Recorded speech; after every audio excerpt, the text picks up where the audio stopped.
कुफ़ार मक्का। अ, इस नावल के बारे में अ, मेरे लिए बात करना मुश्किल है, क्योंकि जब आपकी अपनी कोई तख्लीक हो तो मेरा नहीं ख़्याल कि आप उसके बारे में बहुत ज़्यादा कुछ कह सकते हैं, क्योंकि एक काम आपने कर दिया, यू मूव ऑन।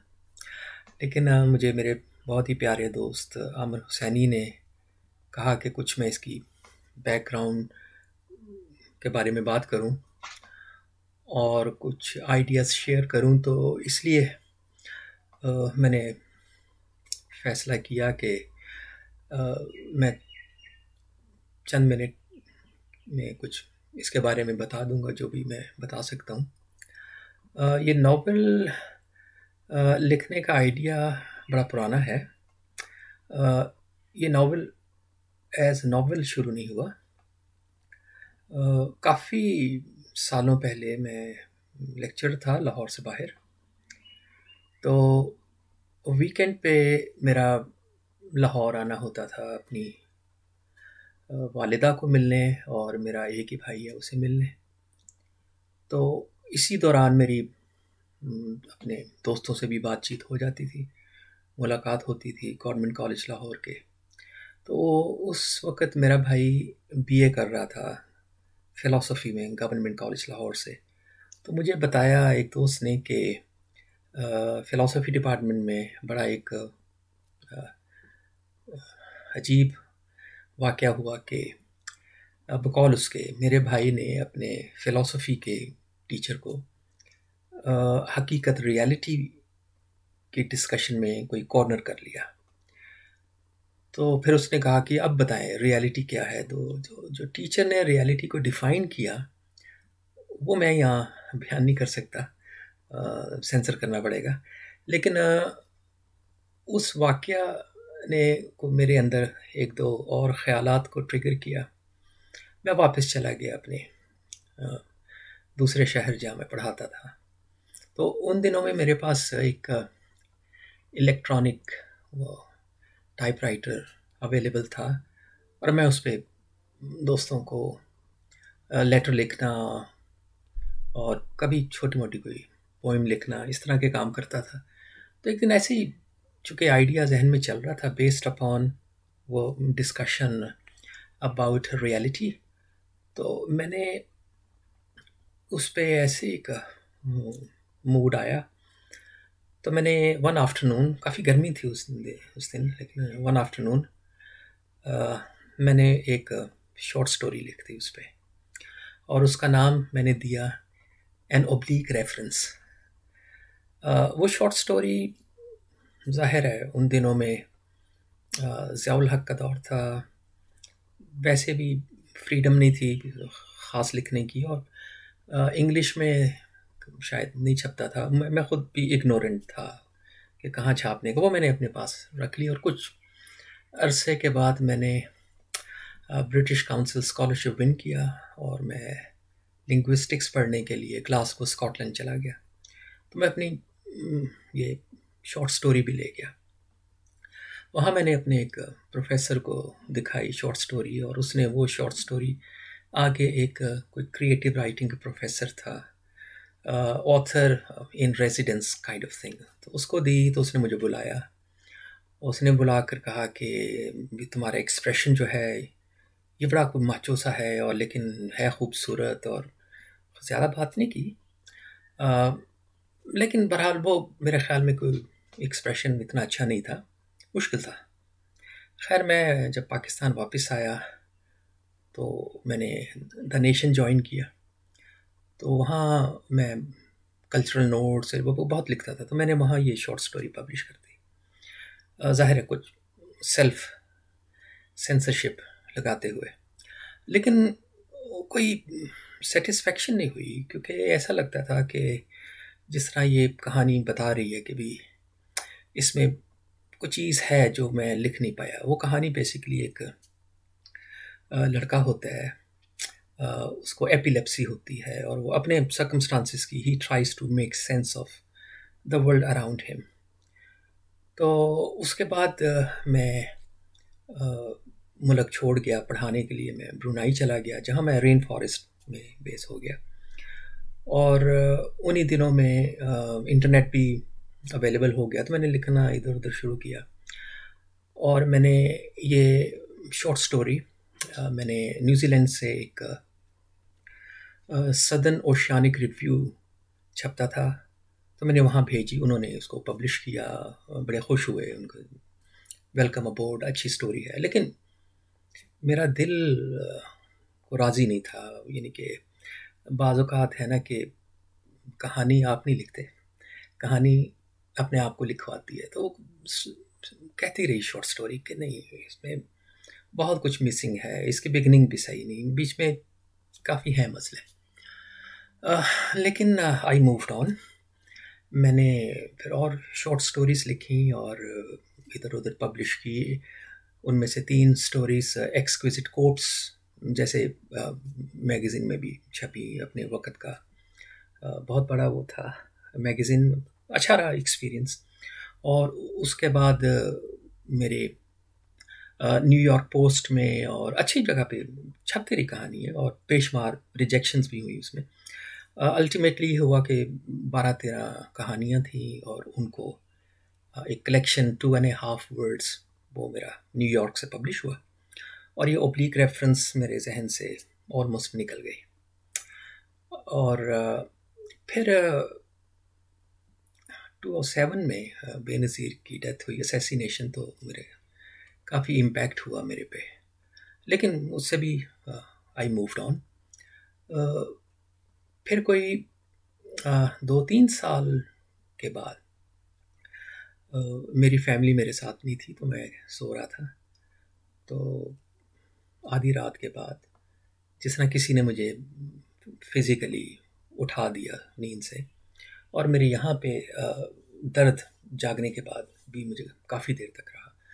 लेकिन वो ऐसा हुआ कि जिस तरह उठाया किसी ने नींद से मुझे पकड़ के, तो सडनली आउट ऑफ नोवेयर वो ओब्लिक रेफरेंस जो थी, वो एक जिस तरह एक पूरा फोल्डर आपके जहन में आ जाता है, तो वो इस तरह आ गया।